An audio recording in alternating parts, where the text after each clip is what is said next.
bersyukur pada Allah Subhanahu Wa Taala atas nikmat kehidupan Allah berikan kepada kita, bukan sekadar hidup tetapi dihidupkan dalam bulan Ramadan. Dihidupkan pula pada 10 hari yang kedua Ramadan. Mudah-mudahan Allah berikan kita peluang untuk terus beramal dan diterima amal kita dalam bulan Ramadan, serta menjadi sebab untuk diampunkan dosa-dosa kita, lantas dimasukkan kita ke dalam syurga tanpa hisab, insya-Allah. Yang saya hormati pengerusi Masjid Kota Damansara, yang saya muliakan juga semuanya tangkuasa pengurusan masjid,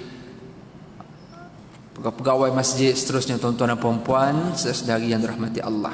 Pada hari Jumaat hari ini, kita bukan sekadar berada pada hari yang mulia, penghulu segala hari, tapi kita berada pula pada penghulu segala bulan, iaitu pada bulan Ramadan. Hari Jumaat adalah hari yang dimakbulkan doa. Ramadan adalah bulan yang dimakbulkan doa. Orang yang berpuasa, orang yang dimakbulkan doa. Ditakdirkan hari ini ada hujan nanti, hujan itu waktu dimakbulkan doa. Selepas asar menantinya masuk waktu maghrib, dimakbulkan doa pada waktu itu. Apa lagi? Ketika berbuka puasa, doanya sangat mustajab. Tuan-tuan, pada hari ini terhimpun segala kelebihan dan keistimewaan untuk kita memperbanyakkan doa sebanyak-banyaknya pada Allah. Ya, tetapi utamakanlah doa-doa yang bersifat akhirat, iaitu doa yang bersifat iman, taqwa, yang bersifat tentang keampunan dan sebagainya. Dan setelah itu barulah diselitkan dengan doa-doa yang bersifat keduniaan kita. Mudah-mudahan kita sangat yakin apabila kita optimis, yakin kita dengan Allah, ya Allah itu akan memakbulkan doa kita. Yakinlah tuan-tuan, kerana banyak apa yang kita minta, yang kita dapat pada hari ini sebenarnya kita tidak tahu. Barangkali yang kita terima, yang kita dapat awal tahun hari itu, ataupun beberapa bulan ini yang kita dapat segala nikmat atau apa saja keinginan yang kita terima hari ini, barangkali ianya adalah hasil doa yang kita minta pada Ramadan tahun lepas. Jadi gunakan peluang banyak-banyak tuan-tuan. Allah Maha mendengar. Ana fi zanni abdi, kata Allah, aku adalah pada sangkaan hamba-Ku. Tuan-tuan rahmati Allah, hari ini kita nak bincang dalam setengah jam ini, iaitu menerusi ayat 14 hingga 17 surah Ali Imran. Kita nak cerita pasal bagaimana kita boleh membina personality melalui Ramadan. Bagaimana boleh membina personality melalui Ramadan. Bukan sekadar Ramadan itu dapat kita memutik atau mengumpul amalan.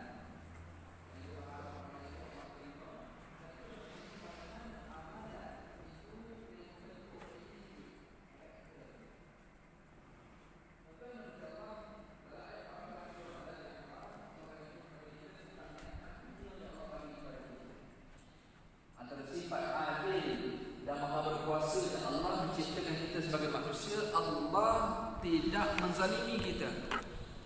Allah bagi kita kehidupan, Allah nak kita menghadapi kehidupan ini dengan kebahagiaan. Sifat adil bagi Allah, tak mahu menzalimi kita. Allah bagi nikmat kita dalam dunia. Zalim bagi Allah kalau Allah hidupkan kita dalam keadaan Allah tak bagi semua fasiliti, semua apa-apa dalam dunia ni. Tak ada. Allah berikan kita nikmat itu, sama ada kita engkar atau kufur, ataupun kita beriman kepada Allah, kita akan dapat nikmat dalam dunia.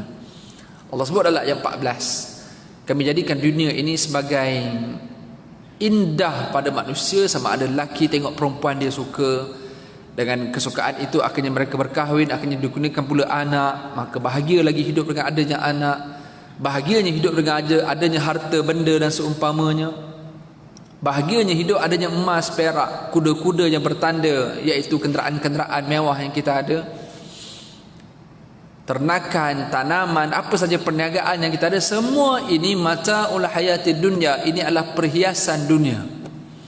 Bila sebut perhiasan dunia tuan-tuan, kita jadi orang beriman ni bukanlah berarti ini perhiasan jadi tak boleh ambil. Tak. Bukan tak boleh ambil, ambil. Allah suruh kita ambil. Wa amma bi ni'mati rabbika fahaddis, dan ada pun nikmat-nikmat Tuhanmu yang Tuhan beri kepada kamu, fahaddis, sebutkan, ambil, guna. Jangan sebut bila kata nikmat mata'ul hayatud dunya, oh kami zuhud maka kami tak nak guna segala nikmat ni. Tak nak. Kami nak selekeh, kami tak nak rumah besar, kami tak nak, tak. Semua itu tidak menghalang kita untuk kita nak guna nikmat dunia, tapi Allah ingatkan kita di hujung ayat 14, wallahu indahu husnul ma'ab, tetapi ingat, dalam keadaan nak guna dunia ini sepenuh-penuhnya, tapi ingat di sisi Allah ada sebaik-baik tempat kembali, iaitu namanya syurga. Maknanya boleh guna dunia semua ni, ambil dunia boleh dan gunakan dia sepenuhnya, tetapi jangan sampai apabila kita menggunakan dunia ini menggagalkan kita untuk mendapatkan akhirat. Sebab namanya husnul ma'ab. Allah guna perkataan husnul ma'ab. Ingat, di sisi Allah ada sebaik-baik tempat kembali. Bukan tempat pergi, tuan, tempat kembali. Satunya kerana kita berasal daripada syurga. Keturunan kita Nabi Adam AS dan juga Hawa berasal daripada syurga. Kita balik ke syurga sebenarnya. Destinasi kita dengan Ramadan ini adalah kita nak balik ke syurga. Bila sebut balik ni tuan-tuan, sepatutnya kita ada rasa satu keseronokan, satu excitement, keterujaan bila nak balik. Tuan-tuan pergi kerja, tuan-tuan seronok macam mana pun kerja. Tuan-tuan make million sekalipun dekat office tuan-tuan, tapi bila time balik kita ada rasa seronok nak balik. Nak jumpa family, jumpa anak, nak rehat. Tambah pula yang kerja makan gaji, pula yang stres jaga tempat kerja, semuanya susah. Lagilah tak bersabar nak balik. Kalau boleh tak nak pergi office, tapi buat macam mana dah dapat gaji? So dia seronok nak balik. Bila sebut balik ni kita kena rasa seronok. Tuan-tuan pergi travel ke overseas sebagai contoh, berapa tahun dah tak dapat travel. Yang suka travel kan dia stres dia tak dapat travel. Tuan-tuan, macam mana kita seronok pun kita melancong ke luar negara, duduk hotel 7 star sekalipun, semua treatment layanan yang diberikan kepada kita dalam hotel itu. Bila tiba hari nak balik Malaysia, kan, kita kemas barang tu, kita dah excited dah kemas barang. Walaupun kita seronok duduk berjalan kat Europe tu, bilik tak payah kemas, ada orang kemas kan, semua scenery yang kita tengok yang canggih-canggih kat luar negara tu. Tapi bila time nak balik kita seronok. Masa kita dekat airport lagi, apatah lagi lah touchdown pula dekat KLIA, walaupun dah tukar cuaca, tiba jadi panas balik, keluar daripada KLIA naik kereta balik tu, kita rasa satu excited tuan. Seronok, seronok dengan rumah kita sendiri, seronok dengan nak makan balik makanan kita dekat Malaysia, kita rasa seronok dapat balik tuan-tuan. Keseronokan itu, apatah lagi kalau kita duduk dekat dunia yang perjalanan sementara kita ni, kita sepatutnya rasa lebih seronok bila kita tahu yang kita nak balik. Dan kita balik ni adalah tempat yang sebaik-baik tempat kembali. Kita bukan berasal daripada kampung pun, kampung tu mak ayah kita, tapi bila sebut boleh balik kampung, kita seronok boleh balik kampung. Walaupun tahun ni tak dapat balik kot, pada muka kita lah tak dapat balik kampung kan. Kita berkampung di sini sajalah, jadikan ini kampung kita. Sebut balik kampung, walaupun kampung itu bukan kampung kita pun. Kita lahir di Kuala Lumpur, besar di Kuala Lumpur, tapi kita seronok dapat balik kampung. Ada satu sentimental value yang kita rasa. Bila kita rasa syurga itu tempat kita berasal tuan-tuan, maka kita tahu pula Ramadan sebagai salah satu jalan kita untuk kita persiapkan diri untuk balik. Maka dengan itu Allah ingatkan kita menerusi ayat 14, dunia ini gunakan, ambil. Allah beri kita 11 bulan, ambil 11 bulan ini. Wallahu indahu husnul ma'ab. Seolah-olahnya analoginya adalah 1 bulan ini adalah sebaik-baik tempat kembali kita. Kita nak kembali balik kepada tujuan asal kita diciptakan, kepada fitrah kita yang asal. Kita nak kembali balik untuk kenal balik true color kita, warna sebenar kita. Kalau bulan lain kita lalai, tapi ditakdirkan Ramadan kita masih lalai, itulah true color kita yang sebenar. Kerana Ramadan ini ada banyak faktor-faktor yang mendesak kita untuk jadi baik, tapi itu pun kita gagal. Na'udzubillah min zalik. Ini bukan tuan-tuan lah nak cerita, kalau ada orang yang masih lagi tidak menghormati Ramadan, malah melakukan maksiat dalam bulan Ramadan, mereka itu sebenarnya memang lupa yang mereka itu akan balik kepada Allah. Dalam ayat yang ke berapa dalam Al-Quran, ayat yang ke 20 lebih macam tu dalam surah Al-Baqarah, kaifa takfuruna billahi wa kuntum amwatan fa ahyaakum summa yumitukum summa yuhyikum summa ilaihi turja'un. Bagaimana orang-orang yang kufur ini boleh engkar kepada Allah dalam keadaan dia ni lupa ke dulu ni dia ni tak ada. Fa ahyaakum, kami hidupkan dia, kami adakan dia. Summa yumitukum, kemudian kami tiadakan dia balik, kami matikan dia balik. Summa yuhyikum, lepas mati nanti kami hidupkan lagi balik di akhirat. Summa ilaihi turja'un, lupa ke yang dia akan kembali balik kepada Allah. Kembali balik kepada tujuan dia diciptakan. Muslimin yang dirahmati Allah, ayat 14 ini mengingatkan kita satu motivasi kepada kita untuk kita ingat balik daripada mana kita bermula. Daripada mana kita berasal, siapa kita yang sebenar. Ini waktunya.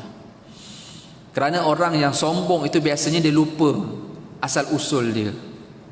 Dia berjaya hari ni jadi seorang jutawan, businessman, ada pangkat besar. Dia lupa masa first interview dia dapat kerja dulu, orang support dia. Dia jadi kaya hari ni buat bisnes. Dia lupa dulu masa dia tak ada duit, orang yang tolong bagi dia pinjam dulu. Dia lupa dia ada pasangan mungkin yang support dia, yang push dia masa zaman susah dulu, zaman bujang sebagainya tu, mula-mula first start kahwin, ada anak pertama. Zaman-zaman susah ini bila dia dah berjaya, dia dah kaya, dia lupa asal usul itu. Na'udzubillah min zalik. Tuan-tuan, kita jangan lupa kita dulu tak ada apa-apa. Kalau kita mungkin ada video footage zaman kita kecil dulu, tak tahu apa-apa tuan-tuan. Kan dengan baru start mengesot, merangkak, berdiri, tak tahu apa-apa, boleh berjalan, sampailah hari ni boleh buat keputusan. Tiba-tiba hari ni kita menjadi orang yang engkar kepada Allah. Jadi kita harapnya kita bukan orang yang macam tu. Tuan-tuan rahmati Allah, walaupun dunia ini sangat seronok, saya pun suka dengan dunia tuan-tuan. Kita semua nakkan dunia ini dan memang Allah suruh kita gunakan, tapi Allah hadkan kita. Supaya jangan lupa ambillah dunia ini, tetapi ingat ada akhirat yang sebaik-baik tempat sebenar yang kita nak kembali.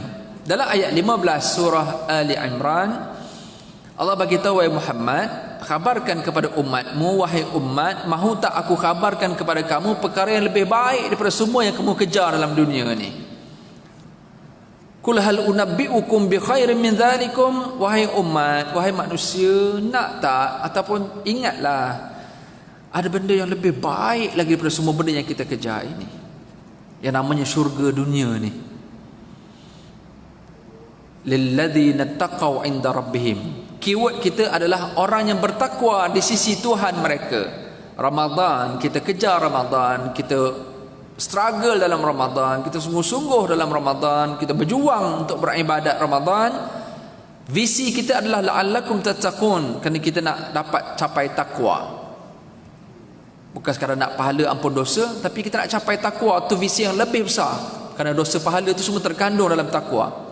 Imtithalu awamirillahi azza wa jalla wajtinabu nawahi sirran wa alaniyah. Takwa itu menjunjung segala titah perintah Allah dan meninggalkan segala larangan Allah secara rahsia ataupun terang-terangan. Itu namanya takwa. Jadi apa yang kita dapat kalau kita mencapai visi takwa? Allah sebut dalam ayat 15 surah Ali Imran, lilladzina taqaw 'inda rabbihim, bagi orang yang bertakwa di sisi Tuhan mereka, mereka akan dapat apa? Jannatun tajri min tahtihal anharu khalidina fiha. Dia akan dapat syurga yang mengalir di bawahnya sungai-sungai. Bagi orang yang beriman tuan-tuan, ya, kita percaya syurga tu walaupun kita tak nampak, tak dapat nak rasainya. Tak ada pula ada orang pernah pergi balik cerita dengan kita ke, tak ada. Tak ada. Jadi kita nakkan syurga tu, tetapi keterujaannya tak sama sebagaimana kita nak dunia ni. Kerana kita nampak siapa datang sembahyang subuh, keluar nanti claim ambil RM200. Kan siapa yang datang duduk saf pertama RM500, saf kedua dapat RM300, saf ketiga dapat RM200, sampailah ke duduk belakang sekali dapatlah RM50. Jadilah RM50 pun.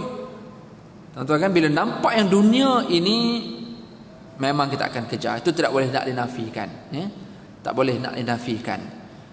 Bubur lambuk kat belakang time masa ataupun orang berebut kadang-kadang kan, tak nak berdoa pun dah tak khusyuk dah, biar aku keluar awal, biar aku dapat bubur lambuk. Tuan-tuan sekalian, ya, tapi karakter orang beriman, benda yang dia tak nampak yang tu yang dia kejar. Yang nampak kejar tu biasalah. Kalau nampak tak kejar pun rugi pula. Kan ada orang nampak ni, ini kalau kamu buat kerja macam ni kamu akan dapat ni. Dia tak nak buat, malas saya. Tak apalah, pak orang lain je lah ambil. Rugi hidup macam tu tuan. Peluang depan mata tak nak guna peluang. Dia teruk orang yang sangat pasif. Orang yang tak berjaya. Orang yang berjaya dia nampak tuan. Oh, dia cari jalan dia. Orang yang opportunis, dia ambil peluang sampai dia dapat benda tu. Dia nampak. Tapi orang yang lagi hebat adalah benda yang tak nampak dia boleh buat dan dia boleh kejar. Tapi yang tak nampak itu benda yang bawa kepada kejayaan lah. Biasanya ini level orang tinggi-tinggi tuan. Orang bertakwa ni level yang tak nampak. Dalam suratul Baqarah Allah kata apa ayat kedua dan ketiga, zalikal kitabul la raiba fihi hudal lil muttaqin. Ini adalah Al-Quran, petunjuk bagi orang yang bertakwa. Siapa orang bertakwa? Alladzina yu'minuna bil ghaib, iaitu orang yang beriman kepada perkara gaib, benda yang dia tak nampak. Tuan-tuan, dalam organisasi biasanya top management ni tuan-tuan, orang boss ni, dia akan nampak benda yang orang bawah tak nampak. Orang bawah dah nampak kerja dapat gaji, kerja gaji. Kalau overtime boleh claim, itu je. Buat kerja lebih nak itu, nak ni macam-macam. Dia nampak tu je. Maka skop kerja dia apa saja, itu saja dia nampak. Tapi top management ni, dia akan nampak benda yang lebih besar. Kan? Yang orang bawah tak nampak. Jadi orang yang level tinggi-tinggi tuan-tuan, orang bertakwa, orang yang level paling tinggi, dia akan nampak, dia akan kejar bukan sekadar habuan dunia, dia kejar habuan akhirat. Walaupun benda tu tak nampak, tapi dia pasti dan dia sangat yakin dia akan dapat. Jadi ini dalam hidup kita macam itulah. Seorang anak keputusan dia tak nampak keputusan dia. Bila kita dah jadi bapa, kita dah jadi mak, baru kita sedar balik dulu apa yang mak ayah kita pesan dulu, yang kita tak nampak masa tu. Akhirnya hidup kita lebih stabil, lebih elok, lebih tenang, lebih tersusun. Kenapa? Kita dah start nampak benda yang kita tak nampak. Allah berikan kepada orang yang beriman untuk mengejar syurga yang kita tidak nampak. Satunya kerana itu adalah sifat orang beriman, dia akan percaya kepada perkara gaib. Yang kedua adalah bila dia mengejar benda yang tak nampak, tapi dia keyakinan kerana itu datang daripada Allah dan juga Rasul, maka itulah yang akan menjadikan hidupnya ini ikhlas. Dia tidak berkira dalam apa saja yang dia buat. Dia tak berkira. Kerana orang yang mengejar benda yang skop kecil, dia akan berkira. Nak buat itu dipikir, dapat ni tak? Buat ni dapat ni tak? Nak sedekah, aku dapat tak ni?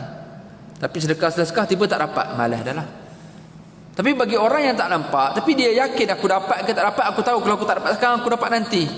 Dia buat tuan-tuan. Dalam hidup ni dia buat lah, dia semayang, dia tak kira Ramadan tak Ramadan. Sebab ada orang dia hanya nampak Ramadan saja yang boleh bagi macam-macam manfaat kepada dia, maka dia kejarlah Ramadan. Tapi ada tak tuan-tuan? Memang inilah tuan-tuan, sebelum Ramadan pun inilah mukanya. Kita kejar dan kita nampak,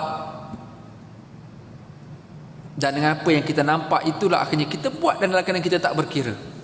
Kita sedekah lah, walaupun kadang-kadang sedekah tu, kita jangan selalu terpengaruh dengan social media yang ada hari ni tuan. Yang kita dilambakkan dengan hari ni saya sedekah RM10, Masya Allah, saya sedekah RM10 petang tadi dapat terus RM1,000, dapat terus RM10,000 projek. Akhirnya Alhamdulillah, benda tu bagus, maknanya kita boleh galakkan orang untuk sedekah. Tapi kita takut pandangan secara yang salahnya adalah sedekah dapat. Tak semestinya semua sedekah dapat tuan. Tak semestinya. Tak semestinya. Jangan fikir dengan sedekah itu menjemput rezeki semata-mata. Maknanya dengan sedekah dapat rezeki, dapat rezeki. Tak semestinya. Boleh bersedekah tuan-tuan sebenarnya adalah satu rezeki sebenarnya. Kerana tak semua orang boleh bersedekah. Jangan tunggu kaya, jangan tunggu ada duit baru bersedekah. Jangan tunggu nak sedekah sampai dia kaya tak.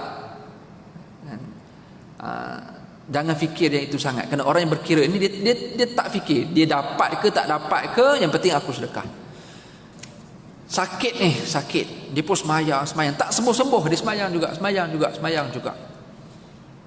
Tuan-tuan yang dirahmati Allah, dia tidak berkira bila mana dia mengejar perkara yang dia tidak nampak, tapi dia yakin Allah akan bagi. Muslimin dirahmati Allah, tuan-tuan sekalian, Allah beri kita syurga. Kita yakin Allah akan beri kita syurga walaupun kita belum nampak syurga tu. Disebutkan syurga yang mengalir di bawahnya sungai-sungai. Baca surah Al-Waqiah, ada detail pasal syurga, macam mana pakaian kita, makanan kita, tempat tinggal kita. Baca surah Al-Insan, ada juga cerita pasal syurga, pelayannya macam mana, singgah sana, mahligai kita. Yalah, bila mana kita baca ayat-ayat itu, kita boleh bayang, sekadar bayangan yang kita nampak sebab kita ada pengalaman dekat dunia. Jadi bila mana kita hidup dekat dunia ni tuan-tuan, ya, kita nikmati semua dunia yang hebat ini. Bila cerita pasal syurga, kita terbayang syurga itu berdasarkan bayangan kita dunia. Dan itu normal. Dan itu statement ahli syurga disebut dalam surah Al-Baqarah. Wa basyiril ladzina amanu wa 'amilus salihati anna lahum jannatin tajri min tahtihal anhar kullama ruziqu minha min thamaratir rizqa qalu hadha alladhi ruziqana min qabl wa utu bihi mutasyabiha.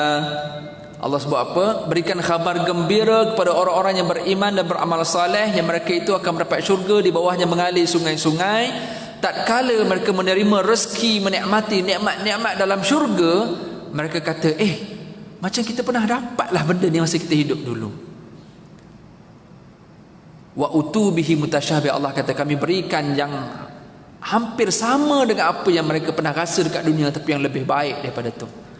Mana tuan-tuan, kalau kita duduk kat syurga nanti kita teringat dekat dunia. Kita duduk kat dunia ni kita boleh bayang syurga. Tuan-tuan bayangkan hotel macam mana yang paling canggih. Atau tuan-tuan pernah pergi rumah siapa yang paling kaya dalam dunia ni, tuan-tuan tengok rumah dia macam mana. Atau tuan search dekat Google, istana paling hebat dalam dunia. Tuan-tuan bayang, itulah kot. Harapnya inilah syurga saya satu hari nanti. Saya tak dapat dekat dunia, tak apalah, tapi saya rasa saya nak yang macam ni pun jadilah. Tuan-tuan, dekat syurga itu, selagi kita boleh bayang, maka dia bukan syurga. Ma'ainun ra'at wala uzunun sami'at wala khatara fi qalbin bashar. Mata tak pernah tengok. Berarti selagi yang kita boleh bayang, yang kita nampak dekat dunia ni, syurga bukan macam tu. Wala uzunun sami'at, telinga tak pernah dengar.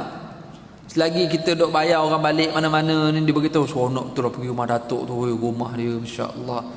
Kita bayanglah kereta itu, kereta ini, kita bayang semua nikmat tu. Selagi kita boleh bayang, itu bukan syurga. Macam mana tu agak-agak tu. Hebat tuan-tuan syurga ni. Saya pun cakap je tak ada pengalaman. Tapi jadi kita bayangkan yang dunia je lah. Bayangkan yang dunia-dunia yang paling hebat yang kita ada. Jangan bayang sikit-sikit Kota Damansara ni. Bayang yang paling dahsyat kat mana? Kat mana? Dubai ke mana ke? Ikutlah. Yang canggih-canggih tu kita bayangkan. Barangkali itulah syurga. Barangkali. Tapi sesekali tidak. Dia lebih hebat daripada tu. Dalam hadis riwayat Tirmizi, Nabi cerita, dan Nabi cerita hadis ni, Nabi seronok, Nabi ketawa. Nabi punya excited bila cerita pasal syurga. Nabi kata ada seorang lelaki yang terakhir masuk syurga. Terakhir, begitu dia orang last, dan lepas tu pintu syurga tutup dah. Disebut dalam kitab Syama'il Muhammadiyah lil Imam Tirmizi. Kitab Syama'il tu pun ada dekat rak buku kita ni. Tajuk pasal senyum Rasulullah kalau tak silap. Rasulullah cerita seorang lelaki ni merangkak keluar daripada neraka lepas dia azab kerana dia ada iman. Setelah dia dihapuskan dosanya, akhirnya dia dimasukkan ke dalam syurga. Tuan-tuan, kita harap kita bukan orang ni lah kita nak dihapuskan dosa Ramadan supaya nanti di akhirat kita tidak ada transit ke neraka, na'udzubillah. Kita tak nak yang tu. Sekalipun begitu tuan-tuan, orang ni diazab berpuluh tahun, yang satu hari dalam neraka itu 1000 tahun di dunia.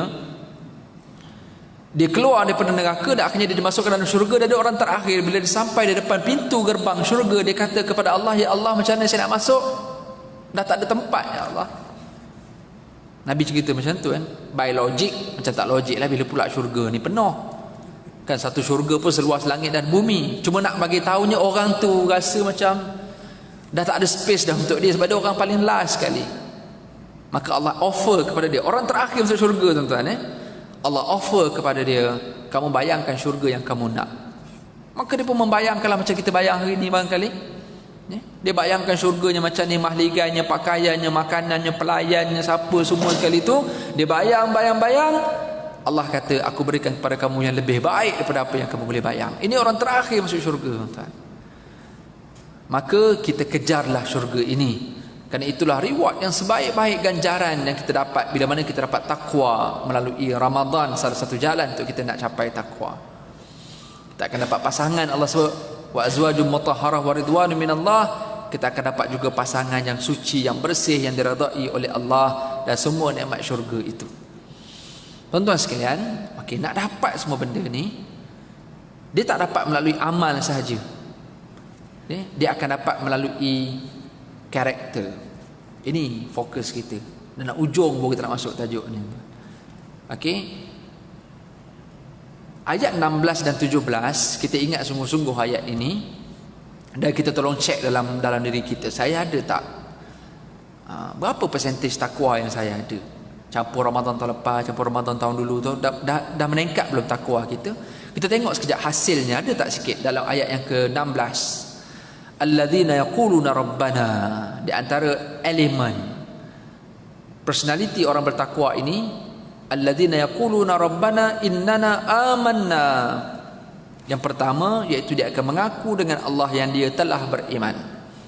Orang bertakwa ni dia akan mengaku, ya Allah kami telah beriman, tetapi dia bukan sekadar mengaku dia kena buktikan dengan amal. Bila sebut iman dia mesti amal. Dia tak ada iman saja. Innal ladzina amanu wa amilu. Dia tak ada innal ladzina amanu tiba-tiba terus ayat tak ada.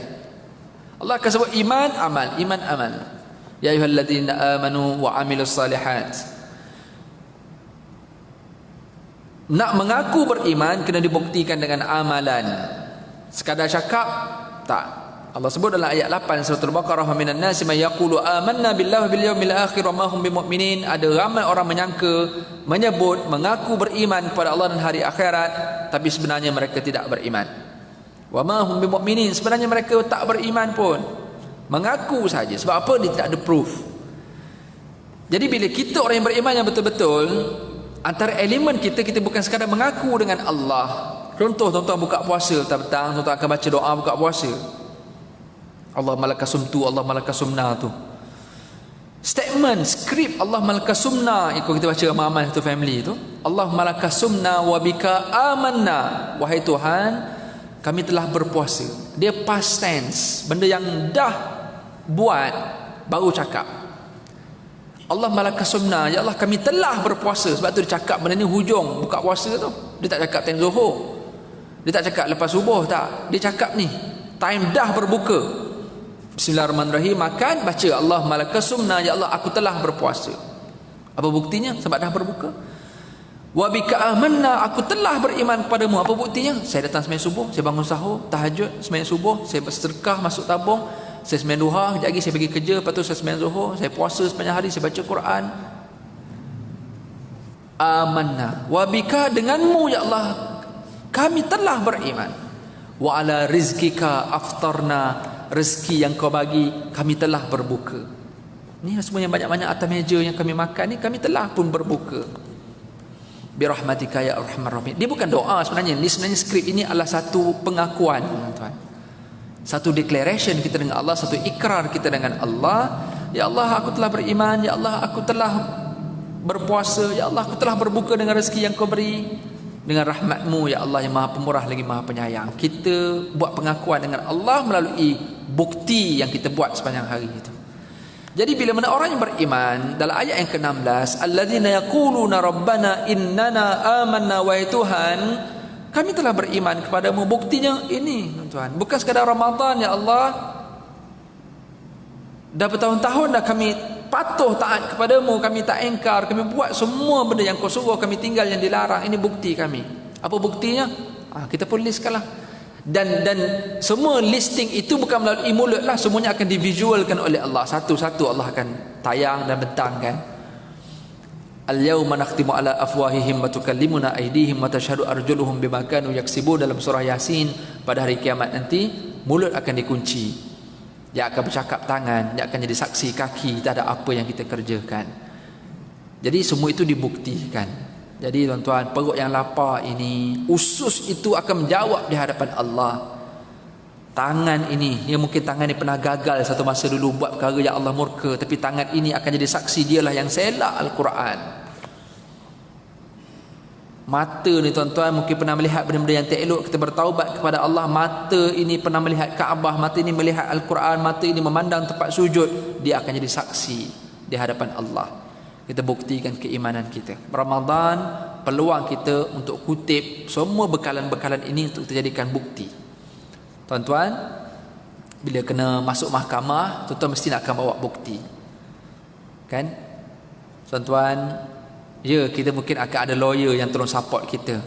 Tapi lawyer tu tetap perlukan bukti. Kalau dia dapat bukti-bukti ni, kerja dia senang. Walaupun dia hebat macam mana pun, dia boleh pusing sana pusing sini, dia pandai untuk nak susun semua dari sudut legalnya. Tapi kalau kita bagi bukti, itu lebih mudah. Baguslah. Kalau awak ada ni lagi senang, awak menang, awak jangan risau. Ini paling kuat ni. Tuan-tuan sekalian, kita bawa bukti. Dengan bukti yang ada itu, nanti kita akan dapat pula support lah, adalah kawan-kawan jemaah-jemaah masjid, semua yang karya-karya kita yang nampak kita pernah buat amal, dia juga akan jadi saksi kita dekat akhirat nanti. Al-akhillau yawma idzin aduwwun li ba'din illa al-muttaqun. Ini saksi-saksi ni, kawan-kawan rapat di dunia akan jadi musuh di akhirat kecuali kawan-kawan atau teman-teman yang bertakwa sahaja. Ini kita cerita pasal takwa ni. Dalam surah Taubah Allah sebut al-akhillau yawma idzin aduwwun li ba'din. Kita ada ramai kawan rapat dekat dunia ni tuan-tuan, tapi kawan rapat dekat dunia ni belum tentu lagi semua ni akan jadi musuh dekat akhirat. Sebab banyak je kan yang kawan-kawan yang support kita buat benda ni, yang tolong cover line, yang tolong ni, backup itu ni, yang kita happy hidup dengan dia, buat sama-sama entertainment dengan dia semua, yang penting dapat projek. Ini semua kawan-kawan baik ni. Tapi dekat akhirat nanti bila dia ni kena, dia akan kata, ya Allah, aku jadi macam ni sebab dia. Dia start tuduh orang, dia tuduh. Illal muttaqun, Allah sebut kecuali teman-teman rapat yang bertakwa sahaja. Tuan-tuan lah, ahli karyah kita ni, tuan-tuan tolong jadi saksi kepada saya satu hari nanti.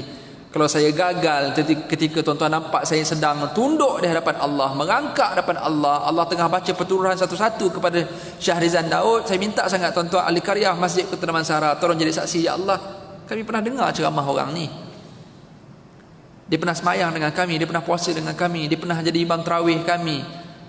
Ya Allah, kami nak jadi saksi, tolonglah maafkan dia. Bila tuan-tuan dah boleh masuk syurga satu hari nanti, tuan-tuan jangan lupa kawan-kawan, teman-teman tuan-tuan yang tuan-tuan nampak selama ni, yang mungkin kita tidak bertegur dekat masjid ini, tapi dekat akhirat kita akan jadi kawan yang paling rapat. Dah halang-halang tuan-tuan kita boleh rapat dekat syurga, apa kata kita mulakan hubungan rapat itu di dunia ini.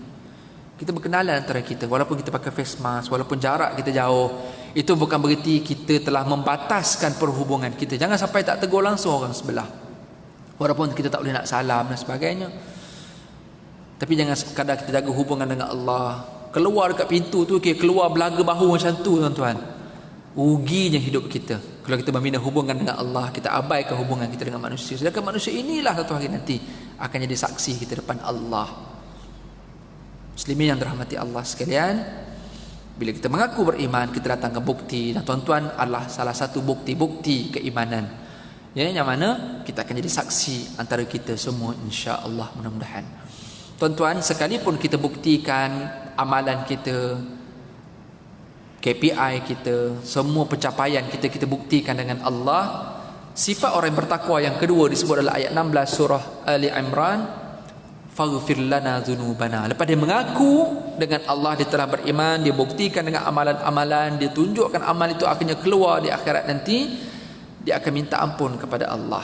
Faghfir lana dzunubana. Walaupun dia orang baik, tapi dia minta ampun dengan Allah. Tuan-tuan, ini bukan orang kafir minta ampun ni, ini bukan orang syirik minta ampun ni. Ini cerita orang bertakwa minta ampun. Dahlah dia buktikan amalan, dah dia ni anak yang baik, dah dia ni pekerja yang baik, tapi dia suka minta maaf dengan bos. Dia anak yang baik, anak yang paling diharap dengan mak ayah dia, tapi dia lah anak yang paling merendah diri dengan mak ayah, suka minta maaf atau mengaku salah walaupun dia tak salah. Ini karakter orang beriman. Dia bukan tunggu minta maaf time dia salah, itu biasa. Memang Allah maafkan pun, berdosa lah macam mana pun Ramadan, Allah nak beri maaf. Allah berikan Ramadan sebab Allah tahu manusia memang ada buat dosa. Maka sebab itu Allah sebut wasari'u ila maghfiratin min rabbikum, bersegeralah kepada keampunan Tuhan kamu. Ramadan salah satu cara untuk kita bersegera kepada keampunan. Disebut dalam hadis yang mana Jibril sebut kepada Nabi sallallahu alaihi wasallam, yang hadis yang masyhur yang kita dengar, yang naik kepada 3 anak tangga tu. Hadis tentang Ramadan, hadis tentang buat baik kepada mak ayah, dan satu lagi hadis tentang berselawat kepada Nabi SAW. Dan Nabi mengaminkan 3 doa itu. Salah satunya bila mana Jibril berkata kepada Rasulullah pada tangga yang pertama di mimbar, celakalah umatmu yang apabila mereka mendapati Ramadan, mereka keluar daripadanya tanpa diampunkan dosa. Fakultu amin, aku mengatakan amin. Na'udzubillah min dzalik. Ramadan memang Allah nak ampun dosa kita. Tuan-tuan, bayangkan dalam keadaan kita dah buat semua amal-amal soleh ini, kemudian kita sanggup pula bangun bertahajud pada waktu malam, kita sanggup pula bertarawih, kita sanggup pula setiap kali hari-hari, setiap kali solat fardu kita minta ampun lagi dalam keadaan kita buat baik. Mustahil Allah tidak ampunkan kita. Kalaulah orang yang berdosa yang tak sempat buat baik lagi, tatkala dia ingin berbuat baik, tatkala dia ingin bertaubat, Allah telah maafkan dia sebelum dia berbuat baik, tuan-tuan. Cerita dalam Riyadhus Salihin yang mana seorang lelaki yang pernah membunuh 99 orang. Dia bunuh orang, tuan-tuan. Tuan-tuan pernah bunuh orang sini? Semut pun kadang-kadang kita tak nak bunuh, walaupun kita tahu digigit kita sakit. Kita tolak dia ke tepi kadang-kadang. Ini 99 orang dia bunuh. Dia pergi ke sebuah tempat, dia mengaku dia nak bertaubat. Orang tu kata, kamu dah 99 orang bunuh, mana boleh taubat dah, Tuhan tak terima dah taubat. Teruk sangat dah ni.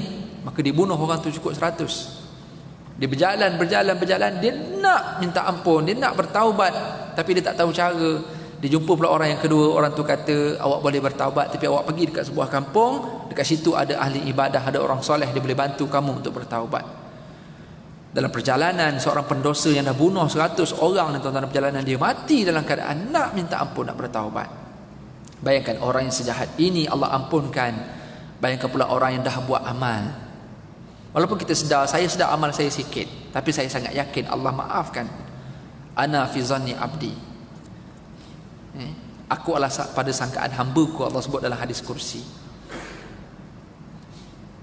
Wa idza sa'alaka 'ibadi 'anni fa inni qarib ujibu da'watad da'i idza da'an falyastajibu li wal yu'minu bi la'allahum yarshudun. Ayat 185 surah Al-Baqarah. Apabila hamba-Ku bertanya kepadamu wahai Muhammad tentang aku, katakan kepadanya, aku sangat dekat dengannya, aku akan makbulkan permintaannya jikalau dia minta.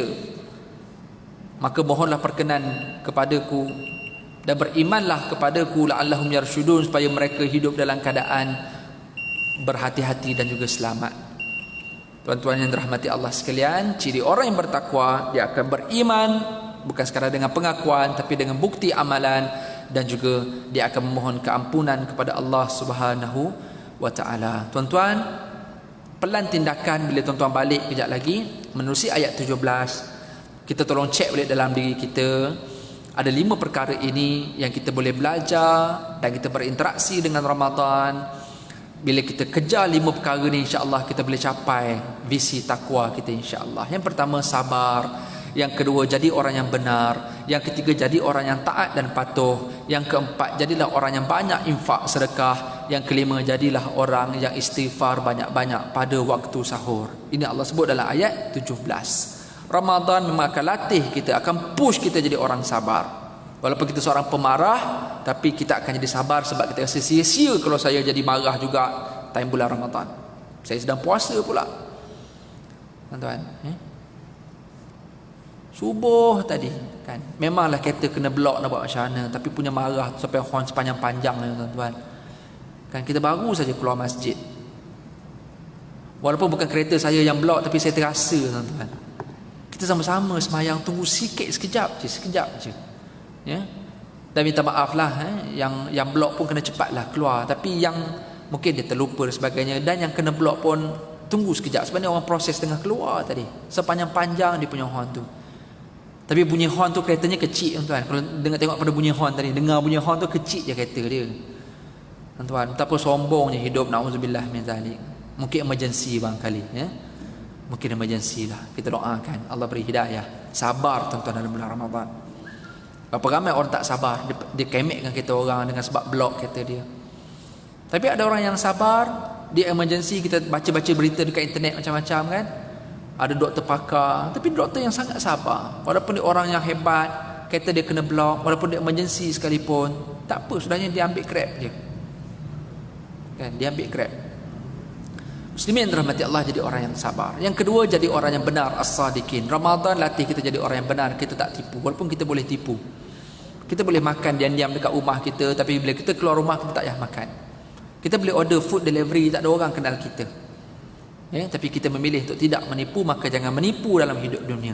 Jangan tipu claim, jangan tipu quotation, jangan tipu tender, jangan tipu spek ketika submit projek. Jangan tipu, tuan-tuan, dalam hidup. Maka Ramadan akan push kita jadi orang yang benar. Maka kita akan membentuk pribadi orang yang benar. Yang ketiga, Ramadan akan latih kita jadi orang yang patuh dan taat. Kita tidak dibenarkan makan daripada subuh sampai maghrib, kita takkan makan. Walaupun lagi seminit nak azan, kita takkan makan. Tambah pula dengar pula berita dekat Gombak itu ada yang kena qada puasa sebab terawal dah. Kita pun risau kalau masjid ni azan, kita pun rasa nak lambatkan sikit. Takut pula rasa tak payah sampai macam tu tuan-tuan. Tuan-tuan cek takvim betul-betul, tengok jam betul-betul, tengok TV. Pastikan yang tu insya-Allah. Yang tu insya-Allah.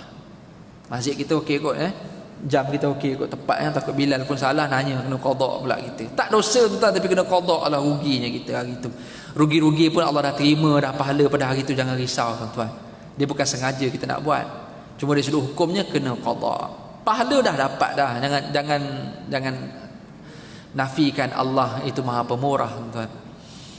Jadi orang yang taat dan patuh dalam apa jua urusan kita dekat dunia, kita patuh undang-undang, patuh SOP, kita taat kepada suami, kita taat kepada isteri, kita buat tanggungjawab kita sebagai majikan, sebagai staf, sebagai ayah, sebagai jiran. Kita jadi orang yang taat dalam kejiranan, hormat orang lain, jaga hak orang lain. Ini orang yang qanitin, orang yang taat. Yang keempat, al-munfikin. Ramadan push kita untuk sedekah banyak. Walaupun kita sedekah sepanjang tahun, tapi Ramadan kita nak sedekah lebih daripada hari-hari yang lain, maka kita sedekah. Kita kena stres bila mana kita baca nama-nama penderma dekat depan tu yang setiap tahun kita nampak nama dia. Kalau boleh baca tuan, jangan abaikan papan tanda tu. Kalau tak nak masuk duit pun baca nama-nama tu. Sekurang-kurangnya kita mengaku dengan diri sendiri, kenapa nama dia yang ada, nama saya tak ada. Walaupun banyak nama hamba Allah dekat situ, tapi mana-mana yang ada nama-nama, untuk baca nama-nama tu, mereka bukan nak riak tuan-tuan. Tak. Tapi bila kita baca, kita jangan riak dengan diri sendiri. Alah, ni tulis nama ni nak riak lah tu. Tuan-tuan yang sebut macam tu lah yang riak sebenarnya. Kita tengok nama orang tu, kita kena rasa hinanya aku. Kenapa aku yang tidak infak? Kenapa nama Puan Hajah? Kenapa nama Tuan Haji ni yang ada setiap tahun? Maka Ramadan latih kita untuk infak banyak-banyak. Okey, kita infak banyak-banyak. Daripada situlah infak itu ibadatnya adalah keluar duit tuan-tuan, tapi karakternya adalah pentingkan orang lain daripada diri sendiri. Itu karakter, itu personality. Duit itu dia punya jalan sahaja. Dan orang yang boleh keluar duit itu sebab dia rasa ada orang yang lebih perlu, ada orang perlu bantuan, jadi sebab tu dia tolong, dia bantu, maka sebab tu dia infak. Jadi dalam skala yang lebih besar, dia akan jadi orang yang tidak pentingkan diri, dia akan pentingkan orang lain. Itu signifikan daripada bersedekah. Dan yang terakhir, yang keempat adalah al-mustaghfirina bil ashar. Walaupun kita bangun sahur, pada kita makan, memang dituntut untuk kita makan kerana dia adalah ibadat. Makan tu pun dapat pahala tuan-tuan pada bulan Ramadan ni. Berbuka puasa, bersahur, walaupun seteguk air, walaupun separuh tamar, teguklah air itu. Kalau suami itu jadi memang tak bangun sahur sekalipun, dia kata saya memang keturunan tak bangun sahur, saya memang keturunan daripada mak ayah atau nenek moyang, kami memang keturunan badang, memang tak apa, kalau kami tak makan pun tak apa, kami kuat pada puasa tuan. Rugi orang macam ni. Jadi kalau ada yang suami macam ni, bawalah air segelas ke dia, biar dia minum juga seteguk, walaupun seteguk air, bagi dia minum juga supaya dapat makan atau minum sahur tu. Kalau dia tak nak juga, walaupun seteguk air, jerus atas muka dia. Kalau suami yang baik lah, suami panah baran, jangan buat lah tuan-tuan. Bukan sekadar makan, tapi karakter orang beriman, dia akan istighfar pada waktu sahur. Okey, kalau nak semayang waktu sahur, mungkin ada orang boleh semayang, tapi kalau orang period, atau kalau ibu-ibu dia nak semayang macam mana, dia nak kena masak, dia nak kena panaskan lauk, dia nak kena ke mana-mana bila dia nak semayang, jadi dia istighfar. Orang perempuan jangan risau, orang perempuan, ibu-ibu, ayah-ayah, ibu-ibu lain, ibu-ibu bukan orang lelaki. Jadi jangan time datang period rasa sedih, tak boleh nak puasa, tak boleh nak semayang, tak boleh nak baca Quran. Tuan-tuan, orang perempuan masuk syurga lebih senang pada orang lelaki. Bila orang lelaki Allah bagi faraidnya 2, nisbah 1, sesuai dia dengan 2, sebab tanggungjawab dia lebih banyak. Dia nak buat ibadat pun kena banyak pada orang perempuan. Orang perempuan tak payah ibadat banyak-banyak. Dalam hadis riwayat At-Tabrani, riwayat Ahmad sebut, Nabi kata apa? Nabi kata orang perempuan ini, barang siapa yang solat 5 waktu, tak cerita sembahyang tarawih, solat 5 waktu, puasa bulan Ramadan. Kalau dia boleh puasa, tak boleh puasa tak apa, ganti pada hari lain. Puasa Ramadan, jaga maruah dan taat suami, masuklah mana-mana syurga yang dia nak. Allah tak cerita baca Quran, Allah tak cerita suruh bangun baca sembahyang tahajud time sahur, Allah tak cerita sembahyang tarawih. Allah cerita sembahyang 5 waktu sahaja. Tapi kalau nak juga ibadat, dah period nak buat macam mana, start istighfar pada waktu sahur. Tak boleh baca Quran, tak boleh sembahyang tahajud, istighfar. Tengah panas lauk, istighfar. Tengah kemas dapur, tengah basuh pinggan, istighfar. Satunya istighfar sebab nak marah lah, tak ada orang tolong dekat dapur tu kan, istighfar jugalah, istighfar lah. Kalau tak masuk sakit hati. Istighfar tuan-tuan, istighfar pada waktu sahur. Dan kita belajar melalui istighfar, bukan sekadar kita nak minta ampun kepada Allah, kita akan jadi membentuk personality kita, kita akan suka minta maaf pada manusia. Kita nak Allah maafkan kita, kita juga akan jadi orang yang maafkan orang lain. Ini semua personality Ramadan yang kita boleh belajar apabila kita capai takwa, insya-Allah. So tuan-tuan, ini pelantikan kita 5 perkara ayat 17. Tuan-tuan refer balik ayat ni, surah Ali Imran. InsyaAllah dengan kita boleh buat 5 perkara ini bukti kita beriman kepada Allah Subhanahu Wa Taala, dan bukti iman itulah kita capai takwa dan kita akan dapat syurga, insya-Allah. Aku qauli hadza wa astaghfirullah. Itu sahaja untuk pagi ini. Sekali lagi tuan-tuan, tolong doakan saya yang bercakap pada hari ini supaya saya boleh dapat capai takwa ini. Allah terima amal ibadat saya dan kita semua Allah terima amal kita. Dan semua amal ini bukan sekadar dapat pahala, tapi kita sangat harap juga dosa kita diampunkan. Apa guna pahala kita banyak bertimbun-timbun tapi ada dosa yang tidak diampunkan? Maka Allah akan masukkan dulu ke dalam neraka, proses hapuskan dosanya, baru masuk ke dalam syurga. Kita tak nak macam tu. Biarlah amal kita sikit sekalipun, tapi dosa kita diampunkan. Bayangkan amal kita mungkin satu je yang Allah terima, tapi rupanya Ramadan Allah hapuskan dosa kita. Dengan satu amalan itu yang Allah terima tu kita masuk syurga tanpa perlu kita masuk ke dalam neraka. Itulah nikmat yang sebesar-besarnya, insya-Allah. Terima kasih sekali lagi, minta maaf salah silap. Assalamualaikum warahmatullahi wabarakatuh. Allahumma barik lana fi Ramadan. Barikillahumma lana fi Ramadan wa inna ala siyami wal qiyam wa ghadil basar wa hifzil lisan wa tilawatil Quran. Allahumma ja'alna min utaqaika minan nar. Ya Allah, berkatilah kami pada bulan Ramadan. Ya Allah, bantulah kami supaya kami boleh kuat berpuasa. Bantulah kami untuk kami boleh menjaga lidah kami. Bantulah kami untuk kami boleh banyak baca Al-Quran. Kami boleh banyak solat dan beribadat dalam bulan Ramadan. Ya Allah, terimalah amal ibadat kami. Janganlah jadikan ibadat kami ibadat yang sia-sia yang Engkau hapuskan, Ya Allah. Ya Allah, jadikanlah kami dengan hamba-Mu yang Kau bebaskan daripada api neraka-Mu, Ya Allah. Ya Allah, kuatkanlah kami untuk beribadat sebanyak-banyaknya bulan Ramadan ini, Ya Allah. Dan jadikanlah ianya jalan kami untuk mendapatkan syurga-Mu, Ya Allah. Ya Allah, berilah kekuatan juga kepada kami untuk menjaga hubungan dengan-Mu, Ya Allah. Dalam masa yang sama kami tidak menafikan hubungan kami dengan hamba-hamba-Mu, Ya Allah. Bagilah kami menjadi suami yang baik kepada isteri kami. Kami menjadi anak yang baik kepada mak ayah kami. Kami menjadi mak ayah yang baik kepada anak-anak kami. Kami menjadi jiran yang baik kepada jiran kami. Pekerja yang baik kepada majikan. Majikan yang baik kepada pekerja. Kami menjadi pemandu jalan raya yang baik, yang menghormati pemandu yang lain. Kami menjaga hubungan kami dengan manusia, Ya Allah. Dengan itu Kau terimalah segala amal dunia dan akhirat kami ini, Ya Allah. Ya Allah, ya Tuhan kami, ampunkanlah segala dosa salah silap kami, sama ada yang kami sedar ataupun tidak, Ya Allah. Dosa terdahulu ataupun dosa-dosa yang terbaru, Ya Allah. Ampunkanlah juga dosa ibu ayah kami, Ya Allah. Seandainya ibu ayah kami telah pergi, mereka tidak dapat Ramadan pada kali ini, Ya Allah. Kau jadikanlah amal-amal kami ini yang sedikit ini, Ya Allah. Seandainya Kau terima amal kami ini, Ya Allah, Kau sampaikanlah pahala yang sama kepada ibu dan ayah kami, Ya Allah. Ya Allah, ya Rahman, ya Rahim, yang mujib as-sa'ilin. Kau dengarlah permohonan kami, Ya Allah. Dengarlah permintaan kami, Ya Allah. Janganlah kerana dosa-dosa kami menjadi halangan untuk Engkau mendengar dan Engkau tidak memakbulkan doa kami, Ya Allah. Kami ada banyak masalah, kami ada banyak tekanan dalam hidup, Ya Allah. Kau bantulah kami. Berilah jalan keluar kepada kami, Ya Arhamar Rahimin. Wa sallallahu ala sayyidina Muhammad wa ala alihi wa sahbihi ajma'in. Walhamdulillahi rabbil alamin. Taqabbalallahu minna wa minkum. Subhanakallahumma wa bihamdika asyhadu an la ilaha illa anta wa nastaghfiruka wa natubu ilaik. Bismillahirrahmanirrahim. Wal 'asr innal insana lafi khusr illa alladhina amanu wa 'amilus solihat wa tawasaw bil haqqi wa tawasaw bis sabr.